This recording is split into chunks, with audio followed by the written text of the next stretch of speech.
Thank you for the great introduction. I was a tad puzzled when I was asked to speak here, purely because half an hour, if anyone of you know me, half an hour, as I said to Emma, I barely say my name in full.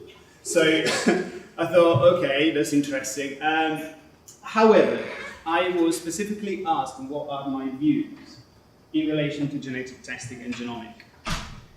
The reason being is, nutrigenomic is going wild. We have now great tools and assets that we can use to our advantage to improve patient health, really. And unfortunately, many times things I see get taken out of context. The typical example is someone coming to me, I have MTHFR. That is probably 5 out of 10 people when I used to intensively see patients. I don't tend to see patients anymore. However, most of the times we see that sometimes practitioners forget to address the basics. So my overview today is to try to help you in giving you what is my understanding of nutrigenomics, having been involved in nutrigenomic studies for probably about 2.5 years. And when I don't know a subject, I tend to try to hire people in that specific sector. So I hired 2 geneticists because I had to start from YouTube, what's a gene? Literally, that is how I started, quite some time ago. And interestingly enough, first of all, there is a disclosure here. I don't take any commission, so the reason why I wanted to refine what Caroline mentioned is purely because DNAFit, alongside other companies that are ethically congruent with my company, hires me for delivering technical services. Does that make any sense? So I don't take any sales from any products, from any tests. It doesn't matter to me. I'm very happy to kill my ducklings, as they say. So, as I mentioned, having a great discussion with Emma. So, why did I get into nutrigenomic and nutrigenetics? Are you familiar with the difference between nutrigenomic and nutrigenetics? Okay, nutrigenetics, you start from the gene and see what's the impact in the environment and health. Nutrigenomics is the other way around. You start from the environment to try to modify the gene expression. Better? So that is a substantial, these 2 terms are used unfortunately interchangeably, but one focuses on the gene, looking at the impact, the other one focuses on the environment to try to change the outcome of a certain gene if we need to, if we want to. So that's the aim. So why did I get into that? Well, I was told by a doctor that I couldn't practice any sport because I had a lifelong of rickets, because I was not forming my cartridges very well, and then I was grandmothered. My grandma took me on board completely, and so she removed the sugar from the diet, she removed all sorts of things that by chance, she was not a geneticist, promise, I was able to thrive. This is the very, very short story. And eventually I went into, these are my sports. So from someone that doesn't form cartridges very well, going into 2 full contact sports, one being judo, another being karate, that is a remarkable result. That inspired me to want you to understand better about how the environment impacts each one of us. And a couple of slides you'll see later are making a substantial difference. So we know that a better environment suits us much better than someone else. So for example, me living in London is terribly detrimental to my health. But you say, well, it's detrimental for everyone's health. Yes, some people are affected more than others. Way, way more than others. I'm one of them. So to me, perfect environment for my gene is that. You see on the picture on the top right, there is a full generation. It's my dad, my son on the trailer, and me driving the thing, pulling the thing, because I was supposed to be a tractor, but then I was racing my dad in the vineyards. And therefore, I recreated that in my daily life. This is where I live. I used to live in London. And this is where I get my thinking going. This is where I practice my lecture. This is how I do. The purple tongues are because of the flavonoids, berries that we pick. That's literally 20 yards from our doorstep. So that allows my health to thrive. Some other people can get away being in London on an ongoing basis. They don't seem to be as affected. So what we're going to cover today is quite simple. What nutrigenomic can, but I will also focus on what cannot do.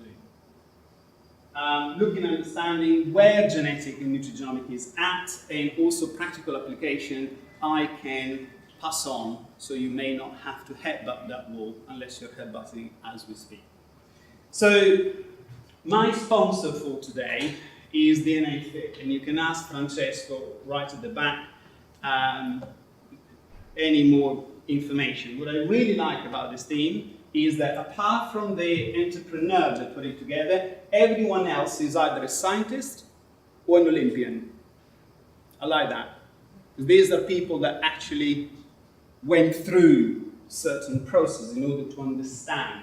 And if you go onto PubMed and search for Keith Grimaldi, you see a series of studies, and some of them are actually prior DNAFit. That to me says a lot. Okay, so they're looking at algorithms. It doesn't make any difference to them what SNP they're going to have and how they actually channel their marketing. So if the company is ethically congruent with my company and myself, then I'm happy to do it as I do for Biker or Seeking Health or other companies that I'm happy to deliver that, still maintaining complete detachment from what we call, separate income. So, to the nitty-gritty. Need for nutrigenomics. Well, we know, as my work is going, my lecturing is going more and more towards the US. This was the US obesity rate in 1985, and this is the one now. But what concerns me the most is not that the rate of obesity is increasing, full stop. It's increasing in percentage. So there is a higher and higher percentage of people suffering from clinical obesity. Not a little bit overweight, they were not terribly healthy and I need to lose, I don't know, whatever amount of weight to fit in certain dress or pants, trousers. Told you. Yet things are going quite dramatically the wrong way. And for all sorts of reasons, going to the Eat Well plate prior to the BANT, all sorts of reasons. However, if we look at England, it's not any different. We are starting to see that overweight men, obese, and obese. But the thing that hurts me the most is that Italy now has an even bigger percentage of England, Wales, Scotland, and Ireland. That's dramatic, because we look at Mediterranean diet, whatever that means, by the way, because my grandma's Mediterranean diet is very different from the Mediterranean diet that I see certain people eating. Oh, it's Mediterranean, it's pizza, chips, and bread. I think, right, okay, that's a glutenarian diet.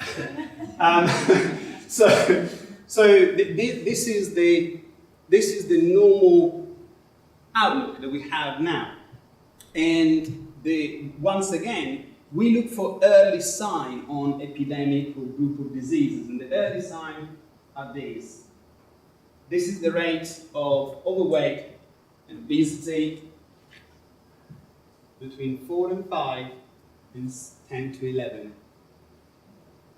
In my son's ex-school, out of 34 we live between Cotswolds and Stratford-on-Avon. So demographics are decent, right? They're okay, they're good actually. But parents have an influence on the food. Yet again, 3 children were obese. Go to not as an advantaged school where the demographics may not be the same, you see the rate of obesity much, much higher. Unfortunately, socioeconomic status has an impact on that.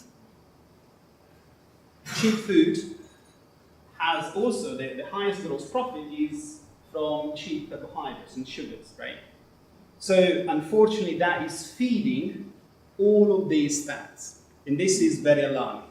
We know that we are all very different. As mentioned, there are some people that drank, smoked, no physical activity, no healthy diet, and live until 90. And on the other hand, we have very fit, not necessarily healthy, but eating a very good diet. The one that really upset me was Gordon Vidal, once again, another Olympian that died at the age of 31 for a heart attack. Their environment dictates their health. Maybe those two guys should have had more rubbish food to increase redox. I don't know. That's not what I'm saying. So our old approach is, when do people come to see us? Here, there, or there? How many of you have come across someone that comes to you and say, right, I went to my doctor, I went to the specialist, and they can't help me. You are my last resort. And you go, okay, I'm not sure if you feel happy, or send you out to the door. But normally, when we are here, normally we need to take a very, very different approach than when we are there. So if someone comes to us completely crumbling and they want us to address MTHFR, I'm not sure. My view maybe is that we need to look at other things first. However, on the long-term health, if we want to make sure that we have green leafy veg in the diet, that's a very different attitude. That's a very different approach, which I probably would endorse. So most of the times, we get people, depends, here and there. In my view, nutrigenomics has more of an effect when looking at long-term health and tailoring the environment. Give us information in order to understand which best environment can suit a specific person better rather than another. So what I'm trying to say in a nutshell is the genes interact with our environment, and that will give us our phenotype, either health, cardiovascular diseases, or diabetes, or whatever that may be. My specific area of research is heart rate variability and disease application for ketogenic applications, sport performance and disease states. That's where I've been spending most of my research. This is merged with nutrigenomics. I'm just mapping out all the genes. I'm just starting to map out all the genes that are involved in ketogenic metabolism. So trying to really understand which people are suited best. I mean, DNAFit does already a very good start on that. Please go ask Francesco, any more information about it. So, how do we pick? I was speaking to Emma earlier, looking at sometimes SNPs. I see SNPs in some reports. By the way, I don't think at the time, I don't think there was a single report that I haven't tested. There was also funding. I just wanted to understand, in going from companies that got the wrong SNP, going to companies that measure the SNP that has, you can't change it, so what's the point? So one of the things that we look in research is, first of all, genome-wide association studies, which is WAS. That tells you a concentration of certain SNPs that can potentially relate to a certain disease. Is that causative? What's the biggest mistake in science? Association and causation. They're two very different things. One can be associated with, the other one could be the cause. And if you normally look at journalism, very often things are not said that it causes, yet there is that hint. Okay? Or vitamin C causes cancer, right? We got that. How many vitamin E was? Then they measured synthetic vitamin E. Beta-carotene, we have been all through that. So this gives you an understanding, okay, in population of a specific haplotype, so a group, the presence of a certain gene is 70%, and they have a 75% rate of diabetes. That is an association, is not causation. Is that making sense? Brilliant. Please check with every company that information. Because we can do a study here and say the healthiest people, let's see what color socks we are actually wearing. And we say black socks. So because we are all healthy here, and we are more likely to wear black socks, I don't know, then we can say black socks, if you wear black socks, you get healthier. That's the mistake that many times can come across. Then we look at genotype first and then associate and study. The other way of looking at science is you research that specific genotype first, and then you see the concentration of diseases related to that genotype. And then you have interventional studies. So you take two groups, one with the SNP, one without, put them through an environment challenge, and see what's going to come out. Is that making sense? This is vital. Unfortunately, many companies, and I can definitely say not the one here today, without being that specific, but there are only two, they tend to look at interventional study and or carrying out their own interventional studies. That I really like from a company.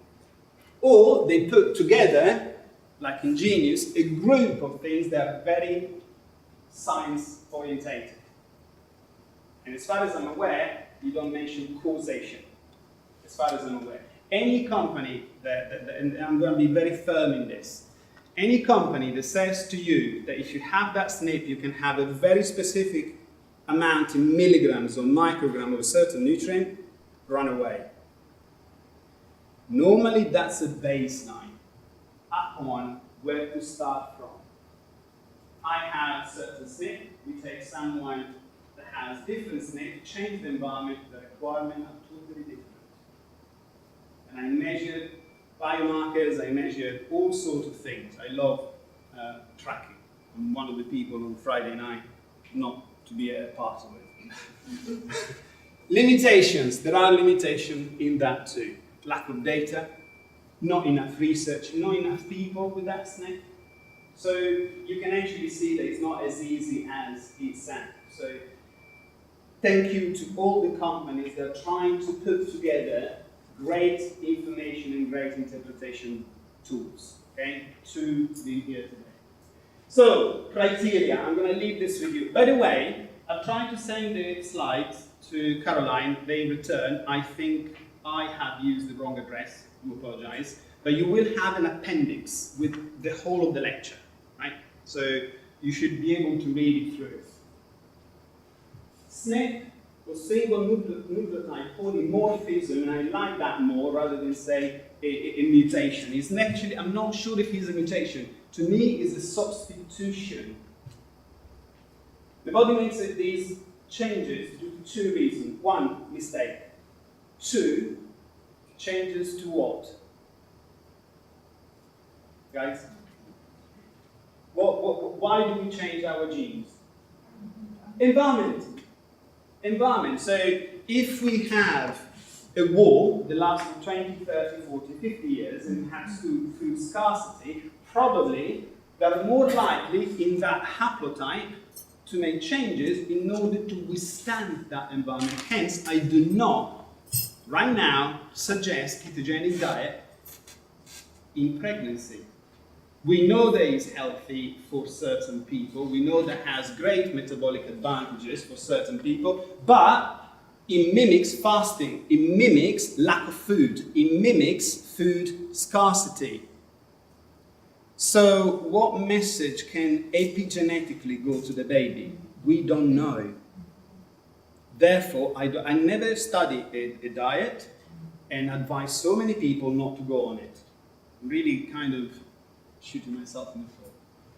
Prevalent has to be common and also modifiable. What's the point of measuring a SNP that we can't do anything about it? Yeah. It also has to be measurable. So, genetic testing does not predict your fate. It does not tell you at what time or what day you're going to get a specific disease. It cannot do that. I know more healthy people with bad SNPs than unhealthy people with actually not having SNPs directly related to what they're suffering from. That's really interesting. You know, when you run a test and you think, oh, surely the person has, and you make your assumption. For the first year, I couldn't be further from the truth. But one thing, environment first. As mentioned, there's 5 out of 10 people that come to see me, that's an estimate, and say, right, I have MTHFR, I know you're a specialist in that, you know you're a specialist with that, so therefore I want you to MTHFR me. Okay, what's your lifestyle? Well, it's okay, it's never a good start, that, is it? Well, I smoke socially, I drink a bit every night, not too much, and I have a couple of snacks with like chocolate bars. Okay, what is the point of addressing MTHFR if the environment is working totally against you? So if a patient, to me, has no will, typical for me is my wife sent me. There is not a lot that we can talk about. I think I would have a better relationship with anorexic or bulimic. They see me as the worst possible nightmare, being a nutritionist and Italian, brought up by my grandma, so food culture as well, right? Rather than someone that has no interest in getting better. So that's the reason why I don't actually see other people. So better understanding of the environment post addressing the basics first. I can't stress that enough. If people don't address the basics first, I don't think there is any point. In fact, one of the advantages of having a test that is quite general, not too specific, but very general, gives you a fantastic overview, is the DNAFit. And then you can go through into the nitty-gritty of the methylation, for example, Ingeneius or whatever is the company that you use, 23, whatever, doesn't matter. With the understanding of the environment, which environment is going to suit best? Does anyone here know Lorraine Perretta? Yeah, okay, so Lorraine interviewed me to go to IOM. And we're doing a retreat spa with a group of people in Ibiza. And we were walking on the cliff, and I said, oh, you know, I had that. At the time, I was very black and white. As they know, can have that. It's, you know, die 3 seconds later if I have that little tiny bit of sugar, right? And she said something that has never left my brain. Know your toxins, choose them wisely. That is so powerful because that has so much relevance with genetics or nutrigenomic. And when we understand our environment, we can then choose our toxins wisely. For me, my toxins is sugar. Doesn't matter what I do, sugar is not a good thing for my body. Does that mean that everyone should be without sugar? Maybe, I don't know, but some people can clear it very well. The other one for me is grains. I'm Italian, I'm fake. Sure, I'm from like Birmingham or something. So this is how we use genetics. We try to understand what environment will suit the person better. It has to be supported by scientific criteria and thank you. And can only report aspects of the actual genetics. They cannot report environment. This is one of the other mistakes I see. Genetics tells you predisposition is not functional. MTHFR mutation does not tell you what is the level of homocysteine, or SAR, or SAMine. It cannot do that. So normally I use both. I said, okay, given this predisposition, in this specific environment, this is the result Therefore, I suggest 2. Is that making sense? That was not great. So, I have MTHFR and MTR. So, definitely, Ben Lynch is my friend, my personal friend. Okay, so I must supplement 5-MTHF. Is that true? It depends what environment. I have MTHFR mutation with MTR and etc. etc. Yet, my environment is pretty tailored. So, do I supplement 5-MTHF only in lecturing days? Only in heavy training days? When I have to consume a lot more energy and etc. etc. Lack of MTHF takes me straight out of ketosis. Excess of 5-MTHF or supplementation does exactly the same thing. And I've experienced both. I pushed myself, I said I want to see. And I did a full profile. It was really, really interesting to actually see. I was measuring heart variability. I had a glucose sensor, 24-hour monitoring for 60 days implanted. I could see blood glucose level changes amazingly in relation to heart variability. And I discovered that for me to clear grains, healthy grains, not gluten, healthy grains, the effect on my glucose level of healthy grains can last up to 5 hours. And then you eat 2 bananas in a row. They think, can't do that because it's high GI, surely, Patrick Holford have a fit. 20 minutes later, back to baseline. How's that? Taking everything we said and we taught the other way around for many things. So, last thing I wanted to mention in this slide is have to be modifiable again. So, look at clients' needs. Is it healthy? Yes. Do they smoke? No. Do they drink a lot? No. Is their body clock out of sync? No. Do we really need them? 5-MTHF or B12? So we don't have to look at the SNP only. We need to take the SNP into the environment. And it also can determine specific requirements given the environment. I really want to stress this very, very much. So normally I've tried all sorts of tests, and what I do is, starting from the 23andMe, do they want something general? Then I'm more inclined to use a company like DNAFit because it gives nutrition and sport together. It gives an overview. If a patient is flying me to Minsk or Cyprus or to whatever, could I use something as generic as that? I don't think he's going to be very happy if I take a box standard test, which is really straightforward, beautifully presented. Yeah, I can still use it, but on this type of patient, I need to work in researching specifically for that patient. They pay me to fly and follow him all over the world.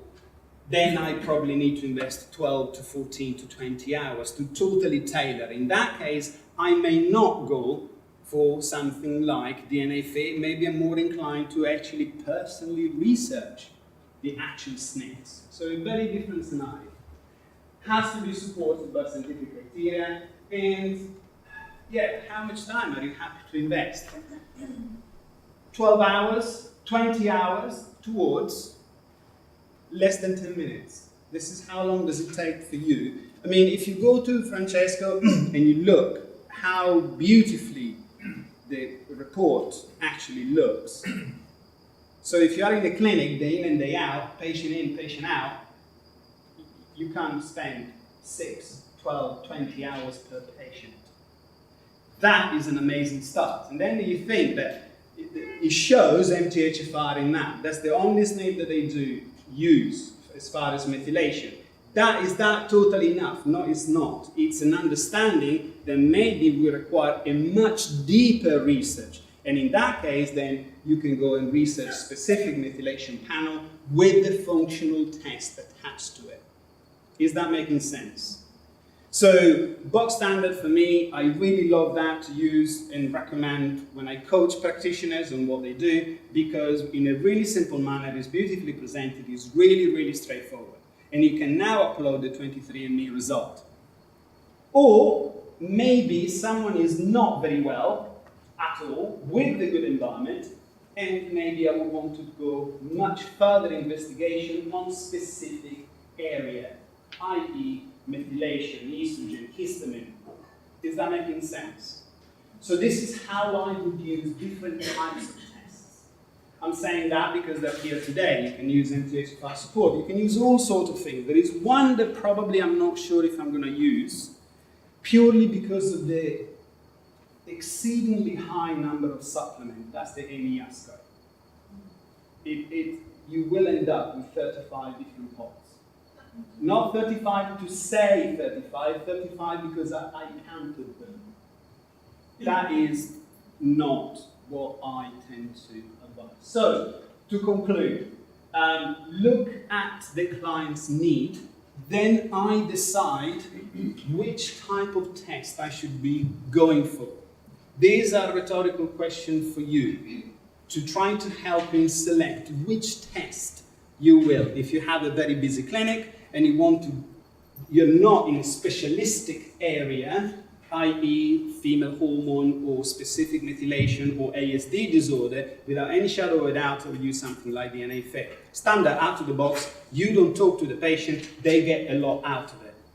That requires a little bit more of a guidance and understanding and interpretation.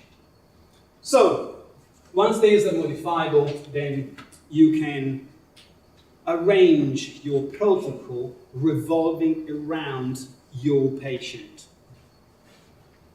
So, what did we cover? Nutrigenomic, great asset, but has to be used wisely. Has to be used in context. So many times I hear people say, oh, I have the CBS. Which one? There are one highly speeding up, I've got it. There are another one mildly speeding up, I've got that one as well. And then all the others are actually slowing down.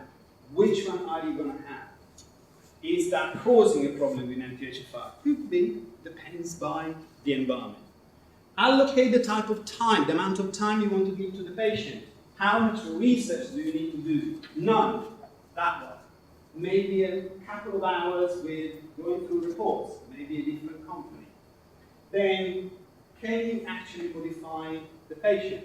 I have no intention of stop smoking, I have no intention of stop doing this, I have no intention of stop doing that. Well, that's the door. I did that twice in Harley Street. Didn't go down very well at all. So, and also, yeah, choose the test that you suit your patient best.